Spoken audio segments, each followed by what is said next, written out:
What's up, guys? Welcome to Mzansi and USA News. Today, I would like to give the African National Congress a mini break. I'll come back to them in a future video. For now, let's focus at the leader of the Red Berets, the EFF. I would like to demonstrate how morally bankrupt is Julius Malema. Recently, he said publicly to South Africans, "Go make babies because when EFF wins, I will double the 510 child grant to 1020 a month." Let's listen to him. Comrades, enzana abantwana Make babies, ngizawukhokhela mna I will pay. because siyayidabula i-child grant from 510 to 1020 rand because our children deserve better. Don't be lazy. Please, don't be lazy. Enzana abantwana SG Make lingalali. babies, do not sleep. When we leave here, sicela ukuthi nibe busy. When you Please. live here, be busy, we request. And I don't care whether you are poor or not. Enzana abantwana. Make babies. We must multiply ourselves.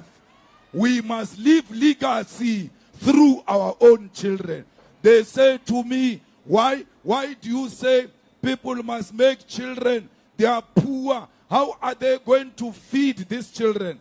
I was born to a poor family. Being born in a poor family does not mean you are going to die poor. So basically, Julius is using himself here as an example to be emulated. How unfortunate.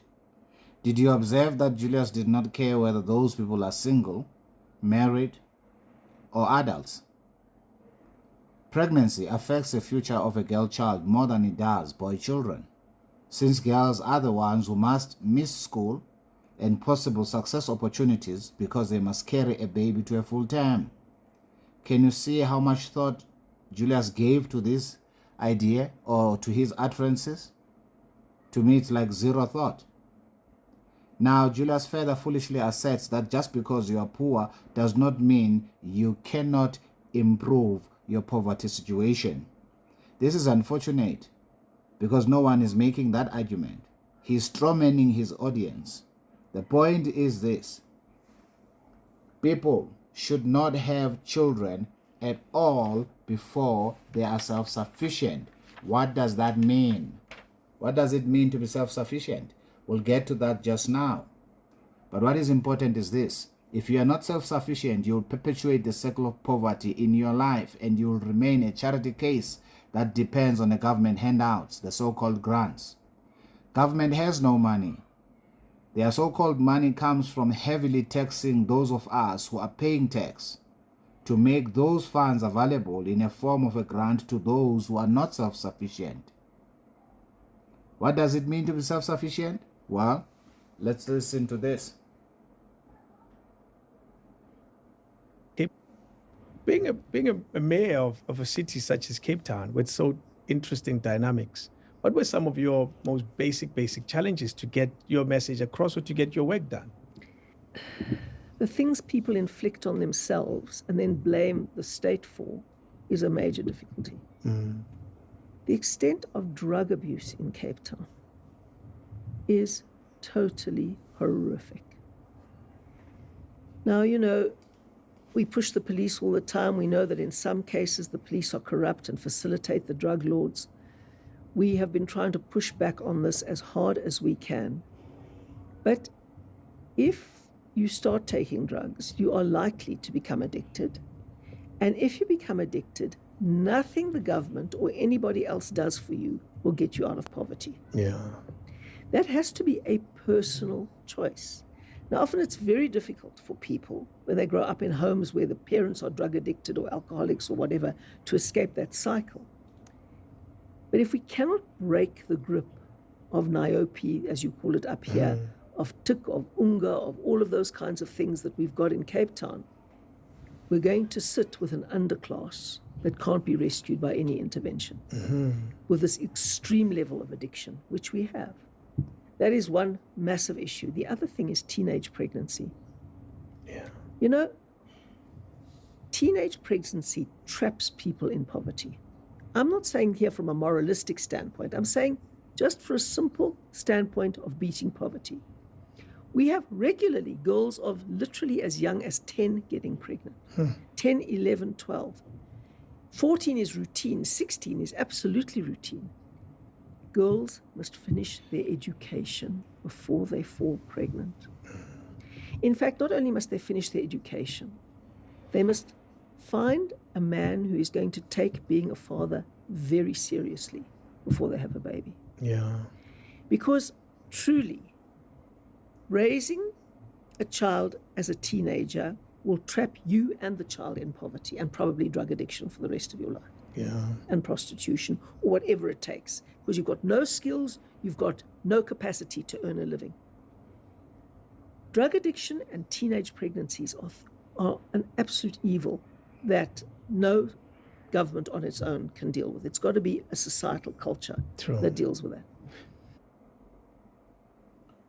So I trust by now you have a clear understanding of what does it mean to be self-sufficient. I will give you the definition of that. Nevertheless, what Helen has said here is what inherently most blacks I know, including myself, have believed for generations.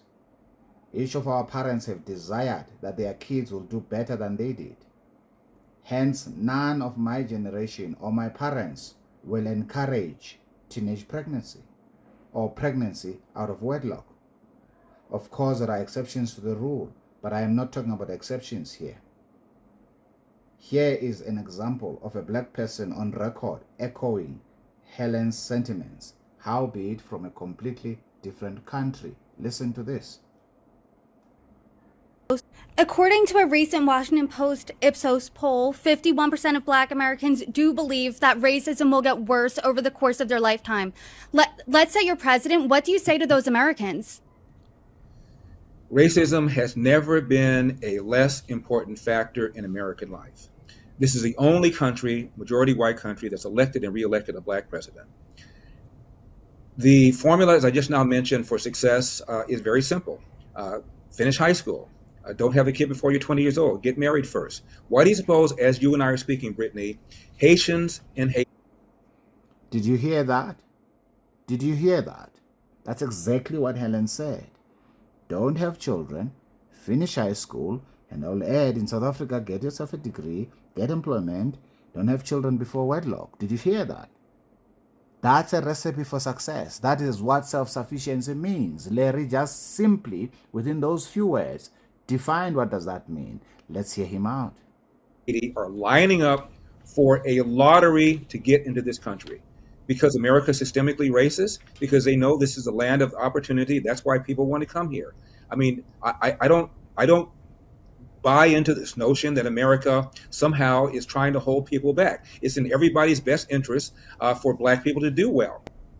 Tell me how it is systemically racist when you look at stats on crime. For example, a young black man aged 10 to 43 is 13 times more likely to be murdered than a young white man. Is that because of systemic racism? Is that because of white supremacy or white nationalists, as Joe Biden implied when he was at Howard University? He said the number one threat to the homeland was white supremacy. Nonsense. There's a connection between the kind of pathology we're seeing in the inner city and the lack of fathers in the home. In 1940, for example, where there was virulent racism, 87... Did you guys hear that? A lack of fathers in their home. So when you say go make babies and you don't care about the state of those individuals, whether they are children, teenagers, married or single, you're literally encouraging fatherlessness. It's no wonder Julius says nothing wrong with that, because he does go on to say in the video he himself was raised in such a family. Hence I said he believes himself to be a good example to be emulated. That is unfortunate when any leader believes that their life, as imperfect as it is, must be emulated by everybody else. Okay? Very important. Let's proceed. Of blacks lived under the poverty line. 20 years later, 1960, that number had fallen to 47%. A 40-point drop in 20 years, the greatest 20-year period of economic growth for black Americans in history. Why? Because it was rare for a black child to be born outside of wedlock, a belief in Judeo-Christian values, a belief in the work ethic, a belief in entrepreneurship. Fast forward, you have an organization like Black Lives Matter, where on their website they attack the nuclear family. The co-founders are self-described trained Marxists. Marx was somebody who did not believe in God, wanted to dethrone God, and obviously didn't believe in entrepreneurship because he didn't believe in private property. So all the things that allow black people to keep moving forward after slavery, in the face of the KKK, in the face of Jim Crow, are now under assault. And people who should know better are telling black people that they're victims of systemic racism. It is nonsense. In fact, it is insulting. My father never knew his biological father, was kicked out of the house at the age of 13 by his irresponsible mother. Athens, Georgia, Jim Crow South at the beginning of the Great Depression. My father cleaned toilets for a living, 2 full-time jobs, cooked for a family on the weekend because he wanted my mom to be a stay-at-home mom. And he went to night school to get his GED. And after getting his GED, he went to night school to learn how to operate a small restaurant, which he started in his late 40s, ran until his mid-80s. When my dad retired, he owned the property where the restaurant was, the property next door, plus the house that's still in our family. So my dad retired, he was a millionaire. 8th grade dropout, Athens, Georgia, born 50 years after the Civil War. Give me a break. And right now in 2023, you give me these disparities and you imply the disparities are because of systemic racism when they're not. Disparities are because of behavior, choices people make. They should make superior choices. And what these so-called leaders ought to be doing is informing people that they should make better choices instead of saying you're a victim. Did you guys hear that? Do you see the commonalities? Julius claims to be a Marxist-Leninist publicly. Do you see the commonalities? Instead of the leaders of the African National Congress and Julius, I did say I was going to give them a break. It's very difficult to give them a break considering that we're in this mess because of them. We even have a Julius because of them. Now, Julius, together with these guys that are on the break today, have spent the past 29 years telling us that our problems is apartheid, a dead apartheid, which was long destroyed, right, by those who perpetuated it. Now, they come here and tell us that our problem is apartheid or white monopoly capital. They are not telling you that the choices which you are making are leading you to poverty. They are repeating the cycle of poverty in your life. The choices that you are choosing, the subjects that you are doing at school, government downgrading children's pass rate at school, government undermining the education of mathematics at schools, instead introducing syllabuses that children do not really require to excel in life, to teach children about sex and so on and so forth. And then now here he comes and he says publicly, people must reproduce. Why? Why should this be the case? Can you see the similarities? I genuinely hope that you can see the similarities between what Larry is explaining about what is happening in the US and what is happening in South Africa. Why? Because race hustlers are the same everywhere you go. Malema and the ANC is full of race hustlers. Malema himself is a race hustler. By now you can clearly see that the real recipe for coming out of poverty is don't fall pregnant as a teenager or out of wedlock, finish school, get a job, and get a responsible man to be your husband to raise your children with. That's a recipe for success. Now, as Larry has clearly indicated, children raised without a father are more likely to violate the law and become criminals. Like Helen said, women who fall pregnant before they finish school, as a rule, not an exception, they are more likely to repeat the cycle of poverty. Now, I would like to add to this that last year we saw meat increasing by more than 50%. We saw food increasing by more than 45%. Petrol price by at least 37%, if my calculation is correct. Petrol price was $15.99 when Ramaphosa took over. Now it's sitting at $24.45 a liter, 24 rands 45 cents a liter. Interest rates have increased by 4 percentage points since Mr. Ramaphosa became a president. If you have a family of 4 children, 10,000 rands a month for groceries is a bare minimum you require to spend just on groceries to feed them. Not the 10-20 that Julius is encouraging. He says our children deserve better, but he's going to give you 10-20. Observe what he's actually doing. It's as though he wants human beings as a cannon fodder, some sort of a kettle to do his bidding so that he can continue earning the millions that he doesn't deserve to be in parliament. Are you following me? Without you being aggravated by your skin color and being a race hustler and believing his nonsense, he will not have the job that he has. Remember that. Okay. Now, Julius earns more than $1 million a year as a member of parliament, yet he only has 3 children. Why? Because he knows how expensive it is to maintain children. That is why he's not having what you call more children. He's telling you to have more children, to go give birth, yet you don't earn his salary and expects you that on the 10-20 you should be able to raise your child whilst his children are going to private schools. This is ridiculous. Now, do you see anything wrong with this picture? I hope you do.